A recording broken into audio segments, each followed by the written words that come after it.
So last night, Celtics took advantage of home court. They're up 2-1. Both teams have star power, but this might come down to who has the better bench. Because if you look back on Game 1, the Warriors lost in Game 1. They had one player in double figures off the bench. Game 2, the Celtics supporting cast played one of its worst games of the year. Last night, the Warriors bench scraped together 18 points, and these starting lineups might cancel each other out, but you might be looking towards the bench. Now we don't know the availability of Steph Curry. He has one day to get better, get healthier, and he talked about the injury. Al Horford went for a loose ball late in the game and rolled up on Steph's ankle. I'll be all right. It was, I got caught underneath Al. Obviously, be some pain, but I'll be all right. Figure out how it feels tomorrow and get ready for Friday.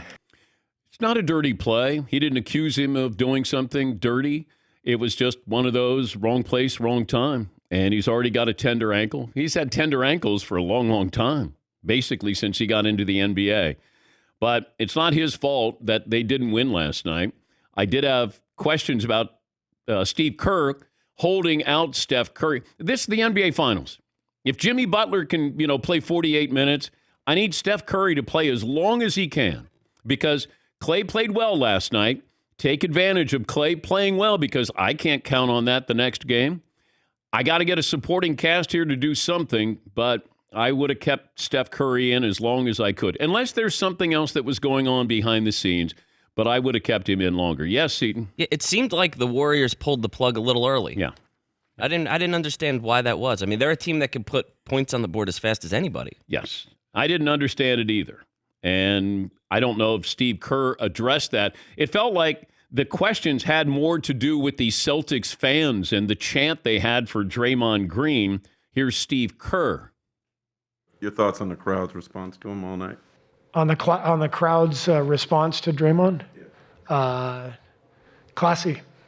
Very classy. All right. I like that. That's good. I think there's sarcasm there. Yeah, a little bit. Here's Klay Thompson on that topic. Hey, Clay. Kylan with Cron 4 News in San Francisco. What were your impressions of the crowd and the environment tonight, and how much was that a factor in the game?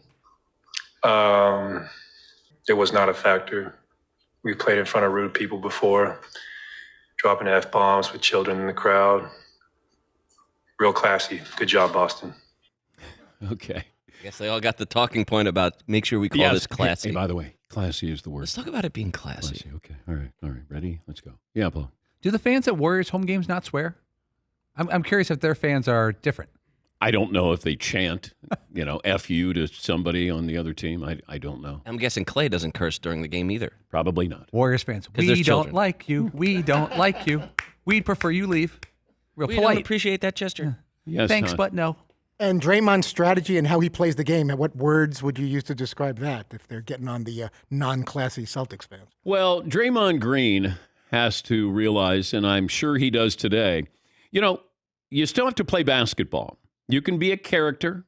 You can be colorful. You can try to be like Dennis Rodman. Rodman was crazy off the floor. On the floor, he was calculated, and he still went out and played really well. It felt like, or feels like, Draymond Green is buying into the Draymond Green image that he's sort of cultivated here. It's been covered a lot. And I said this earlier in the year. When's the last time you said, oh, did you see the numbers Draymond put up? Right? Very rare. And it felt like, okay, my job is to be an agitator. He's not a great player anymore. And at times he can be a really good player. But I think he realizes he's going up against Brown and Tatum. Yeah, there were two times in the span of about 3 minutes where Jaylen Brown waved off a screen. He's like, no, I'm going to take him. Took him off the dribble both times. They're not afraid of Draymond Green. They might be concerned about or aware of what he might do as far as some physicality or playing questionably or dirty, but they're not worried about Draymond Green. He doesn't score. You want him to be a facilitator. He was a great point forward, but he's buying into this image. And, after a while, you get sort of drunk with that coverage. Like, this is awesome. People are talking about me. Not in a good way. You know when they're going to talk about him? When he wins. If he wins and this is calculated, then great. If not, this is a detriment. He's a detriment to his team. Dennis Rodman, for all the antics, knew what he was doing. He was brilliant. He could, get tangled up with Karl Malone and still end up with 17 rebounds. Draymond gets tangled up. He didn't have anything, and he fouls out. Here is Draymond Green after the game talking about how he played. Draymond, how do you feel you played? What was the difference this game? I just think I never found a rhythm, really, on both ends of the floor. So, not enough force, but just got to find the rhythm quicker.